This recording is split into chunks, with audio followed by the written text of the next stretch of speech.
Hi friends, అందరికీ నమస్కారం. బాగున్నారా? నేనైతే చాలా బాగున్నాను. నేను చాలా డేస్ తర్వాత మళ్ళీ వీడియో పెడుతున్నాను. ఇది పుదీనా పచ్చడి అండి. ఇది ఆరోగ్యానికి చాలా మంచిది. ఎండాకాలంలో తింటే బాడీకి హీట్ అనేది తగ్గుతుంది.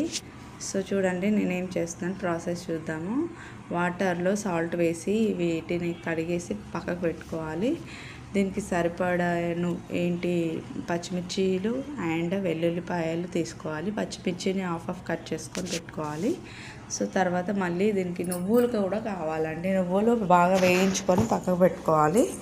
తర్వాత ఒక బౌల్లో ఆయిల్ వేసేసి దీంట్లో జీలకర్ర, వెల్లుల్లిపాయలు, మిర్చీలు బాగా వేయించాలి. వేయించిన తర్వాత పసుపు వేసేయాలి. పసుపు వేసిన తర్వాత మళ్ళీ దీంట్లోకి పుదీనా యాడ్ చేసేయాలండి. చూడండి, బాగా వేయించిన తర్వాత పసుపు వేసేసాను నేను. పుదీనా వేసి కూడా మళ్ళీ సాల్ట్ కూడా యాడ్ చేయాలి. సాల్ట్ యాడ్ చేస్తే ఏమవుతుందంటే వాటర్ లాగా ఇది కిందికి దిగిపోతుంది అనమాట. అంటే మగ్గుతుంది, మంచిగా మగ్గి వాటర్ తేలుతాయి అన్నమాట.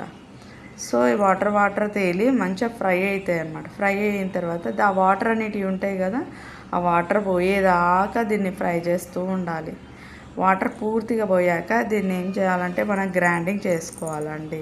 ఆ నువ్వులు వేయించినవి ఉన్నాయి కదా, దాన్ని గ్రైండింగ్ చేసుకున్న తర్వాత దాంట్లో ఈ పుదీనా వేయించిన చల్లారిన తర్వాత గ్రైండింగ్ చేసేసుకొని నిమ్మకాయలు యాడ్ చేసేసుకొని నిమ్మకాయల రసం యాడ్ చేసుకోవాలి.